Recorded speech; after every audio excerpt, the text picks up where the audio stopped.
মা কালী মহিলা সমিতিয়ে যি অষ্টকালীন আমাৰ কীৰ্তনৰ আয়োজন কৰিছে, মই নথৈ আনন্দিত হৈছোঁ যে আমাৰ মাতৃসকলে একদম নিজাবৰীয়া কৰি যে আজি লীলা কীৰ্তন আৰু য'ত আধ্যাত্মিক আমাৰ ঈশ্বৰৰ গুণগান কীৰ্তন বা নাম সংকীৰ্তন হয়, তাত আমাৰ অন্তৰৰ পৰা আমাৰ ভেদাভেদ দূৰ হৈ আমি সকলে ঈশ্বৰমুখী যাত্ৰাত আমি নিমগ্ন হৈ থাকোঁ। গতিকে এই ব্যৱস্থাক মই ধন্যবাদ জ্ঞাপন কৰিছোঁ।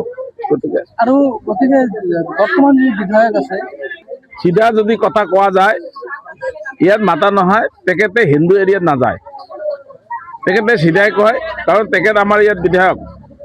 গোলকগঞ্জৰ বিধায়কে এতিয়া গৌৰীপুৰ সমষ্টিৰ ফালে মতিগতিটো বেছি দিছে।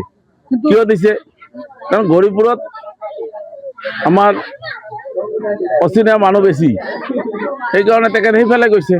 গতিকে আজি ইয়াতে নহয়, গোলকগঞ্জৰ মানুহ তেখেতক বিচাৰি কেতিয়াবা মই দেখোঁ, বহু কমেণ্ট দেখা পাওঁ যে আমাৰ বিধায়ক থকা নথকা একে, তেখেতক কোনেও দেখা পায়। এই অঞ্চলৰ মানুহ নহয়, কোনো মানুহ কালি হালাগুৰাৰ নিচিনা যিখন বিদ্যালয়ত তেখেতে নিজে পঢ়া শুনা কৰিছিল, তাত আমাৰ প্লেটিনাম জুবিলি হৈ যায় কালি, 3 দিনৰ কাৰ্যসূচী আছিল।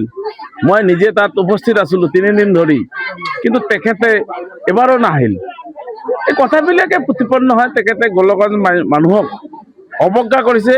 অৱজ্ঞাই নহয়, তেখেত বিশ্বাসঘাতকতা কৰিছে। গতিকে তেখেতে ফল পাব আগন্তুক দিনত। আগন্তুক বিধানসভা নিৰ্বাচনৰ বাবে কেনেধৰণৰ পৰিস্থিতি লৈছে? মই কোনো ব্যক্তিগত কোনো প্ৰস্তুতি নাথাকে, আমাৰ দলীয় প্ৰস্তুতি থাকে।